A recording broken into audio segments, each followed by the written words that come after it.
ನಿಮ್ ತಪ್ಪೇ ಇಲ್ದೇ ಯಾರಾದ್ರೂ ನಿಮ್ಮನ್ನ ತುಂಬಾ ಕೀಳಾಗಿ ನೋಡ್ತಾ ಇದ್ದಾರಾ? ನಿಮ್ ಯೋಗ್ಯತೆ ಬಗ್ಗೆ ಮಾತಾಡ್ತಾ ಇದ್ದಾರಾ? ಹಾಗಿದ್ರೆ ಒಂದ್ ನಿಮಿಷ ಈ ವಿಡಿಯೋ ನೋಡಿ.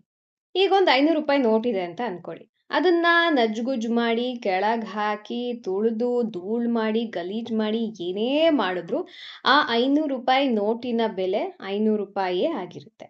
ಅಲ್ವಾ? ಇದು ₹500 ಅಲ್ಲ ಅಂದ್ಬಿಟ್ಟು ಏನಾದ್ರು ಬಿಸಾಕ್ತೀವಾ? ಇಲ್ಲ ತಾನೆ? ಹಾಗಿದ್ರೆ ನಿಮ್ಮ ಬೆಲೆ ನಿಮಗ್ ಗೊತ್ತಿದ್ಮೇಲೆ ಬೇರೆ ಯಾರೋ ನಿಮ್ಮನ್ನ ತುಳಿತಾ ಇದ್ದಾರೆ, ಬೇರೆ ಯಾರೋ ನಿಮಗೆ ನೋವು ಮಾಡ್ತಾ ಇದ್ದಾರೆ, ನಿಮ್ಮನ್ನ ಅವಮಾನ ಮಾಡ್ತಾ ಇದ್ದಾರೆ ಅಂದ ತಕ್ಷಣ ನಿಮ್ಮ ಬೆಲೆ ಕಡಿಮೆ ಆಗೋದಕ್ಕೆ ಚಾನ್ಸೇ ಇಲ್ಲ. ಅದೇ ₹500ನ ಹರಿದಾಕಿದ್ರೆ ಅದಕ್ಕೆ ಬೆಲೆ ಇರಲ್ಲ ಅಂತ ನೀವು ಹೇಳ್ಬೋದು. ಆದ್ರೆ ಹರಿದಾಕೋವರೆಗೂ ಯಾಕೆ ಬಿಡ್ತೀರಾ? ನಿಮ್ಮ ಬೆಲೆ, ನಿಮ್ಮ ಯೋಗ್ಯತೆ ನಿಮಗ್ ಗೊತ್ತು, ನೀವು ನಂಬಿರೋ ದೇವ್ರಿಗೆ ಗೊತ್ತು. ಇನ್ಯಾರೋ ನಿಮ್ಮನ್ನ ತೂಗ್ಸೋದಕ್ಕೆ ಯಾಕೆ ಬಿಡ್ತೀರಾ? ಬೇರೆ ಯಾರೋ ನಿಮ್ಮನ್ನ ಕೀಳಾಗಿ ನೋಡಿದ ತಕ್ಷಣ ನಿಮ್ಮ ಬೆಲೆ ಕಡಿಮೆ ಆಗಲ್ಲ. Just ignore them and keep moving. ಹಾಗಿದ್ರೆ ನಿಮ್ ವ್ಯಾಲ್ಯೂ ನಿಮಗೆ ಗೊತ್ತಿದೆ ಅನ್ನೋದಾದ್ರೆ ಕಾಮೆಂಟ್ ಸೆಕ್ಷನ್ ಅಲ್ಲಿ ಎಸ್ ಅಂತ ಟೈಪ್ ಮಾಡಿ ಈ ವಿಡಿಯೋನ ಶೇರ್ ಮಾಡಿ.